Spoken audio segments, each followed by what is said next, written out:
Praise lord. దేవుని నామానికి మహిమ కలుగును గాక.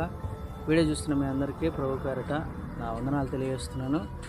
గమనించండి, ఈ రోజుల్లో దొంగ బోధకులు ఎక్కువైపోయారు. నేను యూట్యూబ్ చూస్తున్నప్పుడు కొన్ని వీడియోలు చూస్తాను. ఆ వీడియోలు ఏంటంటే, హనీమూన్ హత్య కేసుపై స్పందించిన పాలిమ్మానియల్, రేవు పార్టీపై స్పందించిన పాలిమ్మానియల్, విశాల్ ఆరోగ్యంపై స్పందించిన పాలిమ్మానియల్, ఇలా లోక సంబంధమైన విషయాల్ని ఎత్తి చూపిస్తూ వాటికి వాక్యాన్ని జత చేసి అబద్ధ బోధలు బోధిస్తున్నాడు పాలిమ్మానియల్ గారు.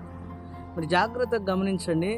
తిమోతికి రాసిన మొదటి పత్రిక 1వ అధ్యాయము 3వ వాక్యంలో పౌలు గారు తిమోతితో అంటారు, నేను మాసిదోనియాకు వెళ్ళినప్పుడు సత్యమునకు భిన్నమైన బోధ నీవు బోధించొద్దు, మితములేని వంశావళులు, కల్పనా కథలు ఇవన్నీ నీవు బోధించొద్దు.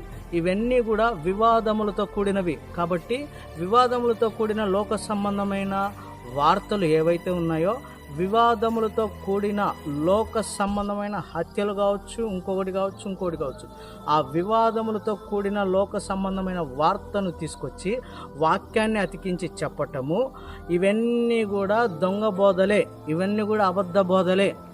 కాబట్టి జాగ్రత్తగా ఉండండి, గమనించండి. ముఖ్యంగా పాలిమ్మానియల్ గారు మీకు తెలియజేస్తున్నాను, మీ స్పందన ఏదన్నా ఉంటే అక్కడికి వెళ్ళి స్పందించండి, వీడియోలో కాదు. మీరు మనుషుల్ని మోసం చేసి అబద్ధాలతో, దొంగ బోధలతో మిమ్మల్ని మీరు హెచ్చించుకోవద్దు.